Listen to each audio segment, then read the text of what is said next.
For many centuries, the galaxy recorded human beacon stories as nothing more than old myths.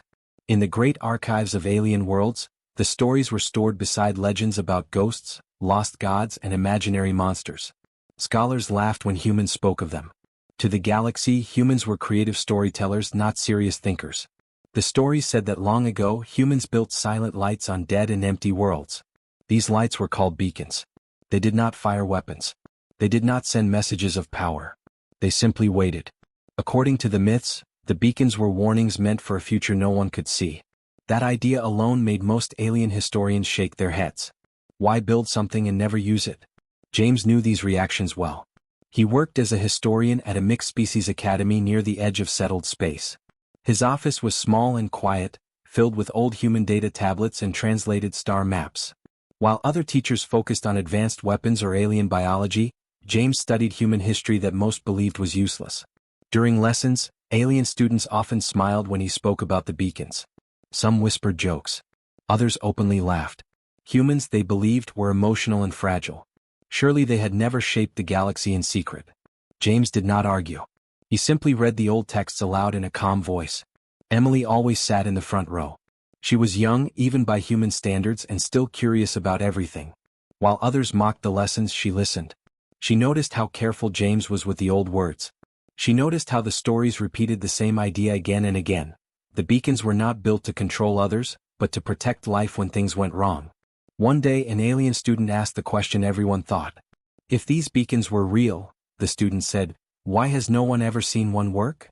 The room filled with quiet laughter. James paused before answering. He looked at the star map on the wall, showing empty systems marked as unimportant. Because, he said simply, they were not made for peaceful times. The laughter faded just a little. Emily felt a strange chill at his words. She imagined lights sleeping in darkness, waiting without fear or anger. Waiting because someone long ago believed the future could be dangerous. After class, Emily stayed behind. She asked James why humans would prepare for something no one else feared. James smiled, but there was sadness in it. Because humans learned early, he said, that survival is not about strength. It is about remembering. Outside the academy, the galaxy continued as normal. Trade ships moved. Councils debated. Scholars dismissed human myths as harmless folklore. And far away, on worlds long forgotten, silent lights remained dark, patient, and ready. The galaxy laughed at the stories. The stories did not laugh back. The first sign of trouble came without warning. A distant star system went silent during a routine exploration mission. At first, the crews thought it was a simple equipment failure. Then their sensors stopped working one by one. Navigation screens turned blank. Long-range communication collapsed into static. Ships drifted in open space, unable to see stars or calculate distance. Fear spread quickly. Alien captains shouted orders. Some crews tried to flee, but without guidance, moving only made things worse. Ships nearly collided. Others powered down, hoping to save energy while waiting for help that did not come. The system itself felt wrong. Space was darker there, heavy and quiet, as if something unseen was pressing against it. Back at the nearest relay station, alarms rang across command halls. No signals returned from the fleet. The galaxy had seen dangerous regions before, but never one that erased sight and sound at the same time. Then something changed. A single point of light appeared on deep space scans. It was faint at first, almost mist among the noise. But it grew stronger, steady and calm. It did not pulse or flare. It simply turned on. A signal followed. It was simple, clear, human. Navigation systems across the dark system began to reboot. Star maps returned, slowly but correctly. Shield systems stabilized without command input. The pressure in space eased as if the system itself had relaxed. Panicked voices fell silent. Ships stopped drifting. They were no longer lost. Michael stood frozen at his engineering station, staring at the data. He was a human engineer assigned to the relay, known for being quiet and careful. His hands trembled as he checked the signal source again and again. "It's a beacon," he said softly. No one answered him at first. He ran deeper scans, pushing old protocols few remembered. The signal matched ancient human frequency patterns. Patterns found only in archived myths and forgotten files. "It's human," Michael said louder. "And it's old. Very old." The command hall filled with confused voices. Alien officers demanded explanations. How could a human device reach this far? How could something so ancient still function? Michael swallowed and spoke the truth. It was already there, he said. It's been waiting. Across the system, the beacon's signal spread like a quiet promise. Ships followed its guidance without effort. Safe routes appeared where chaos had been moments before. The beacon did not give orders. It did not demand control. It simply showed the way. Exploration crews who moments ago expected death now watched their screens in disbelief. Back at the academy, James felt it before the news arrived. Old alert systems he had never seen activate blinked to life in forgotten corners of human networks. He did not smile. He only closed his eyes. Emily watched the reports beside him. She remembered the stories. Silent lights. Dead worlds. Warnings. They're real, she whispered. James nodded once. The Galactic Council received the data soon after. The signal origin matched human myth locations almost perfectly. The beacon was older than most spacefaring civilizations. It had survived wars, collapses, and silence. And it still worked. Humans did not celebrate. They did not speak loudly. Michael simply shared the data and explained how to stabilize the signal. Other humans followed, calm and focused. The galaxy watched in shock. The myths had activated. The folklore had answered a call no one else was ready for. And the light, steady and patient, continued to shine. The first beacon did not stand alone for long. As the strange darkness continued to spread between star systems, more lights began to wake. One by one, beacons activated in places the galaxy had ignored for centuries. Empty worlds. Broken systems. Regions marked as useless. Each time a beacon turned on, space grew calmer.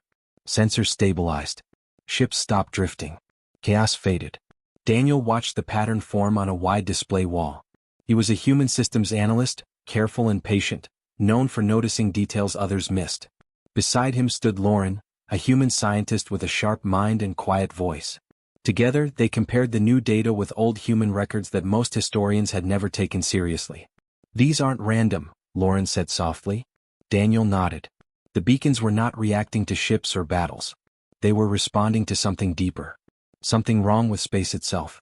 They studied energy flows, gravity waves, and distortions that no alien science had fully explained. The answer slowly became clear. The beacons aren't weapons, Daniel said.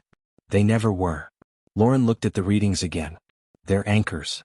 The word spread quickly among human teams. The beacons were designed to hold space steady when it began to tear or collapse.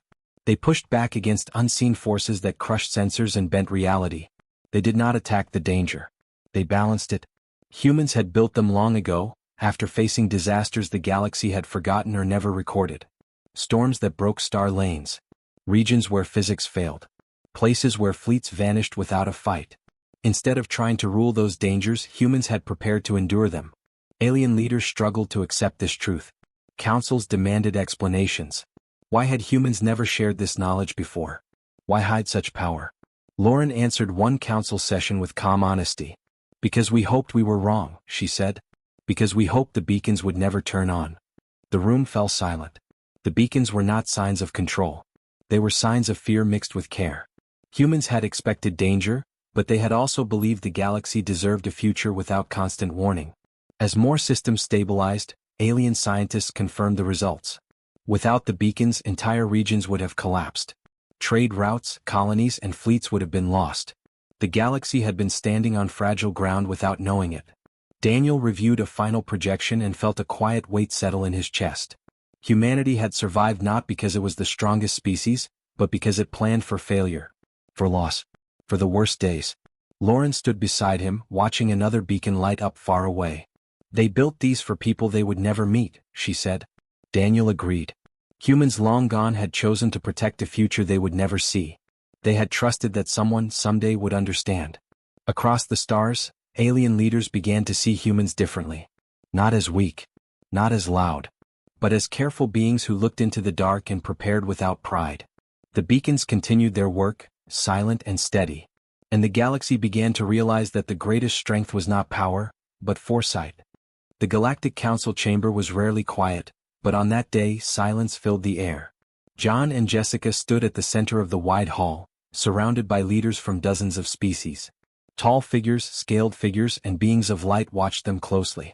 Screens around the chamber showed star systems slowly returning to normal. Trade lanes reopened. Lost ships sent comm signals home. More systems were safe. John spoke first. His voice was steady without pride or fear. He explained how the beacons worked, using simple words and clear images. Jessica followed, sharing access codes and maintenance steps. They did not hide anything. They did not ask for permission or power. They simply gave the knowledge away. Some council members shifted uncomfortably. They had expected demands, control, perhaps even threats. Instead, the humans offered cooperation as if it were the most natural choice. Ashley stood at the side of the chamber, observing. She was a human diplomat trained to read the room more than speak. As she watched the council members, she noticed something strange. Their faces showed respect, but also fear. Not fear of attack. Fear of understanding. The galaxy had always believed strength meant force. Fleets. Weapons. Control. But humans had shown something different. They had prepared for disasters no one else had believed were real. They had waited in silence, without praise, without warning others loudly. And when the danger came, they did not shout. They acted. Questions filled the chamber. Why had humans not used the beacons to gain influence? Why share the systems instead of guarding them? Jessica answered simply. Because they were never ours alone. John added, they were built for anyone who needed them. The council had no answer to that. As the session ended, maintenance teams from many species began training under human guidance. Humans did not lead from above. They stood beside others, correcting mistakes gently, explaining again when needed. Ashley watched the scene and understood the truth forming in the room. Humans were not dangerous because they fought wars. They were dangerous because they survived them. They endured loss, silence, and waiting. They planned for futures where they might not be present. That kind of thinking could not be threatened or rushed. As the council members filed out, many avoided John and Jessica's eyes. Not out of anger but respect. Respect mixed with unease. The galaxy had learned a new lesson. Power could be loud. But endurance was quiet, and far more lasting. When the crisis finally ended, the galaxy felt lighter. The strange pressure in space faded. Trade routes stayed open. Sensors remained clear. One by one, the human beacons dimmed and returned to silence, as if they had never been active at all. To many, it felt like waking from a long and uneasy dream. David sat alone in a quiet archive room, reviewing the last reports. He was careful with his words. He changed old labels and corrected ancient errors. The phrase human folklore was removed. In its place, he wrote historical record. The myths were no longer stories. They were proof. He sealed the report and sent it across the galactic network. At the academy, life returned to normal. Classes resumed. Hallways filled with noise again. James walked the same quiet paths he always had, carrying old data tablets under his arm. No one stopped him. No one praised him. That was how he preferred it. Emily passed him in the hall and gave a small smile. She understood now. James returned to his small office and placed the ancient texts back on the shelf. They no longer felt lonely. They had been heard. Across the stars, conversations changed. Historians rewrote lessons. Leaders spoke more carefully. Explorers marked empty systems with respect instead of laughter. The galaxy began to understand a simple truth. Humans did not rule the galaxy. They never tried to. They prepared. They built quiet lights in dark places. They waited without fear. They hoped their warnings would never be needed. And when they were, humans acted without asking for thanks. Far away, on dead worlds and silent moons, the beacons rested once more. They did not glow. They did not speak. But they remained. Ready. The stars remembered,